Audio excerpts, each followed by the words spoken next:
એમએસયુના પૂર્વ વીસી વિજયકુમાર શ્રીવાસ્તવનો ભાંડો પૂર્વ સેનેટ સભ્યોએ જ ફોડ્યો. તેમને કરેલી આરટીઆઈમાં વિદેશ પ્રવાસ પાછળ વીસીએ ₹21 લાખ ખર્ચ કર્યા હોવાનું સામે આવ્યું છે.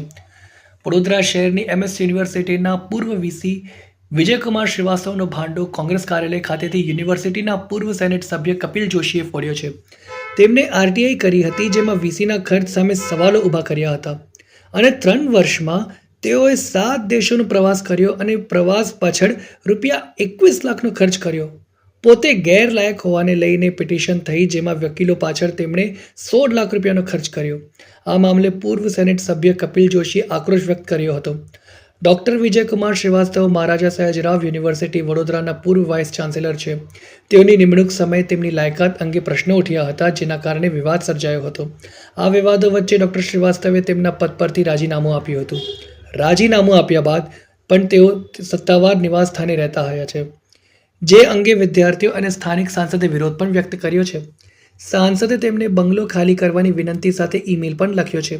સામાન્ય રીતે વાઇસ ચાન્સેલર પદેથી રાજીનામું આપ્યા બાદ સત્તાવાર નિવાસસ્થાન ખાલી કરવામાં આવે છે, પરંતુ ડોક્ટર શ્રીવાસ્તવના મામલે આ પ્રક્રિયા વિલંબિત થઈ છે.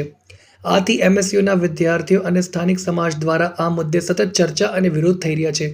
ત્યારે કપિલ જોશી દ્વારા આરટીઆઈ માંગવામાં આવી હતી, જેમાં ડોક્ટર વિજયકુમાર શ્રીવાસ્તવ પૂર્વ વાઇસ ચાન્સેલર એમએસ યુનિવર્સિટીમાં કરેલા ખર્ચ, જેમાં ₹21 લાખનો ચૂનો લગાવવામાં આવ્યો છે, જેને લઈ સેનેટ મેમ્બર કપિલ જોશીએ પત્રકાર પરિષદ યોજી સંપૂર્ણ માહિતી આપી છે. આમ તો આપણે સૌ જાણીએ છીએ કે જ્યારથી એમએસ યુનિવર્સિટીમાં ગુજરાતની ભાજપ સરકાર દ્વારા જે કોમન એક્ટ નામનો કાળો કાયદો લાવીને આ યુનિવર્સિટીનું સ્ટેટસ, યુનિવર્સિટીનું રેસિડેન્શિયલ કેરેક્ટર, આ બધી યુનિવર્સિટીની જે સ્વાયત્તતા હતી એની પર જે આ લોકોએ હુમલો કર્યો, એ દિવસથી જ નક્કી થઈ ગયું હતું કે આ એમએસ યુનિવર્સિટીનું ભગવાકરણ થઈ ગયું છે અને આ યુનિવર્સિટીમાં ભારતીય જનતા પાર્ટીના કુશાસનની અંદર એમના મળતિયાઓ જે પણ વાઇસ ચાન્સેલર કે જે પણ સત્તા અધિકારીઓ તરીકે નિમણૂક થતી હોય એ તમામ માત્ર અહીંયા આ યુનિવર્સિટીનું સત્યાનાશ કરવા જ આવ્યા છે.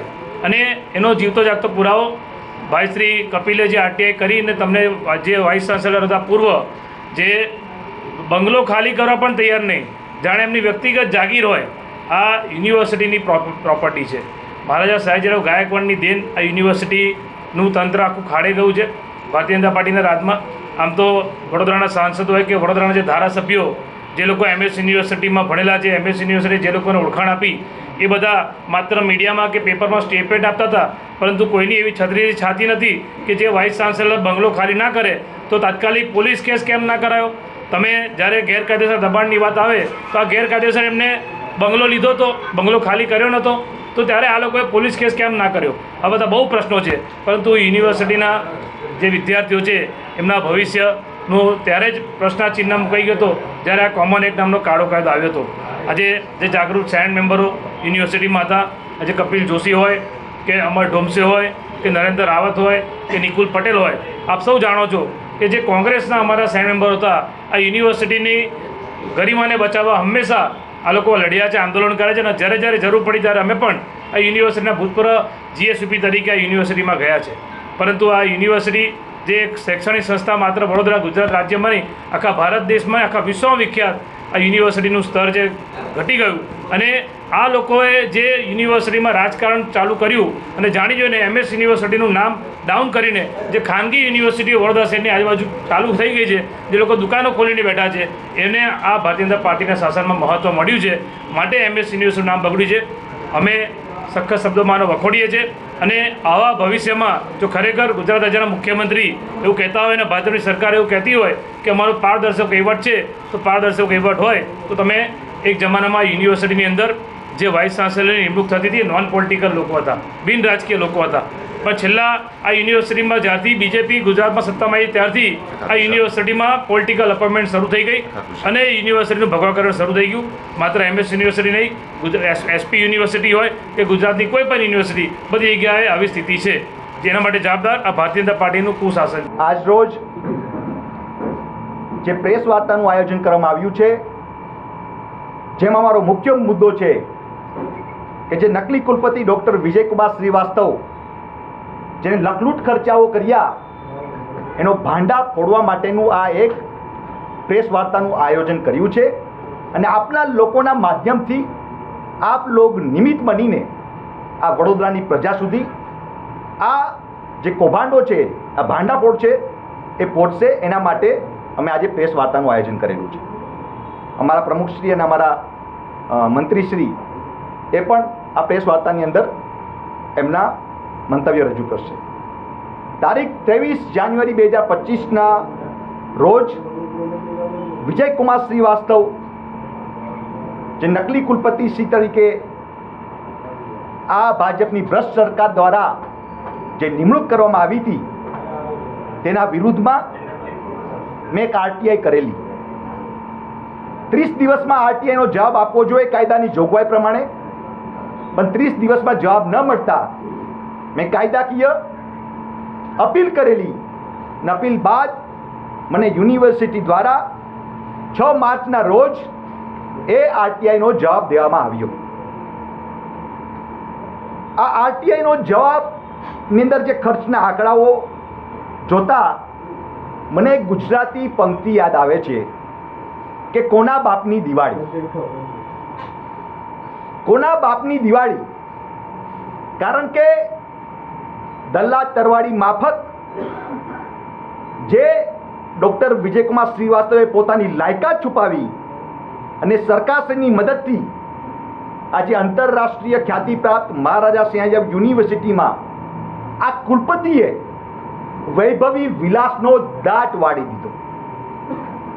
આજે ગુજરાતની અંદર આપણે જોઈએ છે કે નકલી સરકારી કચેરીઓ, નકલી અધિકારીઓ, નકલી કોર્ટો, એનો જે સિલસિલો ચાલી રહ્યો છે, એમાં એક વધારાનું છોગું ઉમેરાયું, એ છે નકલી કુલપતિ.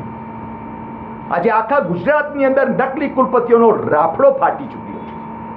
એમાંના એક નકલી કુલપતિ અમારા જે વિજયકુમાર શ્રીવાસ્તવના જો હું ખર્ચાઓ તમને હવે એની પર નજર રાખું તો મને આરટીઆઈ માધ્યમથી જે મને મળ્યા છે ખર્ચાઓ, કે જેના વિદેશ પ્રવાસની અંદર એને ટોટલ 6 દેશોમાં 3 વર્ષની અંદર 6 થી 7 દેશોની અંદર એને ભ્રમણ યાત્રા કરી, જેમાં Japan, UK, Spain, America, France, Nepal, Italy જેવા દેશોમાં આ નકલી કુલપતિએ ભ્રમણ યાત્રા કરી અને એની પાછળ 21 લાખ રૂપિયાનો આ યુનિવર્સિટીને ચૂનો લગાવવામાં આવ્યો.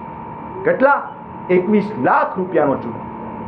જેમ આપણા ભારતીય જનતા પાર્ટીના જે ઘણા બધા અધિકારીઓ જે રાજાની જેમ ભ્રમણ યાત્રાઓ કરે છે, એટલે આપણે કહીએ છીએ યથા રાજા તથા પ્રજા.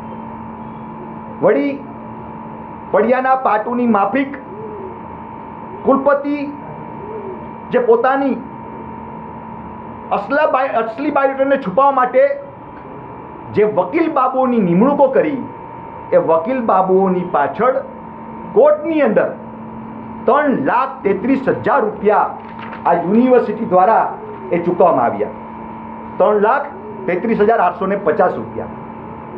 એની સાથે સાથે જે કાયદાકીય સલાહો લીધી, એ કાયદાકીય સલાહો એની પાછળ લાખો રૂપિયા, એટલે 12 લાખ, એટલે ટોટલ તમે જોવો તો 16 લાખ રૂપિયાનો ખર્ચો માત્ર કાયદાકીય સલાહ પાછળ ખર્ચ છે.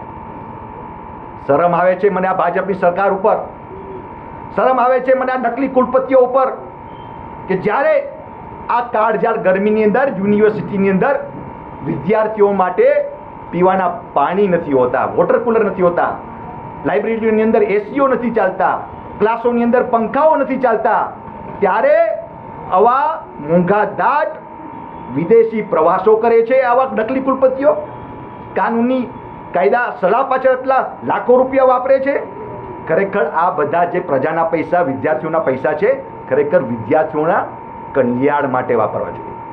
હવે હું વાત કરીશ કે આ નકલી કુલપતિને પગાર મળવા પાત્ર એનાથી વિશેષ પણ એને એમના વાહન ખર્ચ માટે 9 લાખ રૂપિયા 18,000 એમની પાછળ ચૂકવવામાં આવ્યા. વાહન ખર્ચમાં તમે જોઈ શકો છો, મેન્ટેનન્સ ઓફ વ્હીકલ 9,18,000 રૂપિયા. એની સાથે સાથે મેડિકલ ખર્ચ 1,60,000 રૂપિયા. એના પછી રાજાનો ઠાઠ ભોગવતા નકલી કુલપતિના બંગલે સેવા કરવા માટે જે કર્મચારીઓ છે એ કર્મચારીઓને કેટલો પગાર ચૂકવ્યો? તો કે 17,24,000 રૂપિયા ચૂકવવામાં આવ્યા. અને ભાઈ 24 કલાક એસીમાં બેસતા હોય એની જેમ MGVCLનું બિલ 3.5 લાખ રૂપિયા આવ્યું. એટલે આપણે સમજી શકીએ છીએ કે આ ટોટલ જે નવાબી રજવાડી ઠાઠની જેમ આ નકલી કુલપતિ અને આ ભાજપની ભ્રષ્ટ સરકાર, હું પૂછવા માગું છું શિક્ષણ મંત્રી ઋષિકેશ પટેલને, કેમ છાવરે છે? કેમ? ये रिश्ता क्या कहलाता है પ્રોફેસર ડૉક્ટર વિજયકુમાર શ્રીવાસ્તવ જોડે? શાના માટે આ નકલી કુલપતિને તમે સજા નથી કરતા? કેમ જેલની પાછળ નથી ઢકેલતા? કેમ આની પાસેથી આ લાખો રૂપિયાના જે પ્રજાના પૈસા એને વેડફા છે એની રિકવરી નથી કરતા? શાના માટે? એટલે તમે સમજી શકો છો કે આ ભાજપની ભ્રષ્ટ સરકાર એટલી જ પાપની ભાગીદાર છે જેટલો આ નકલી કુલપતિ વિજયકુમાર શ્રીવાસ્તવ છે.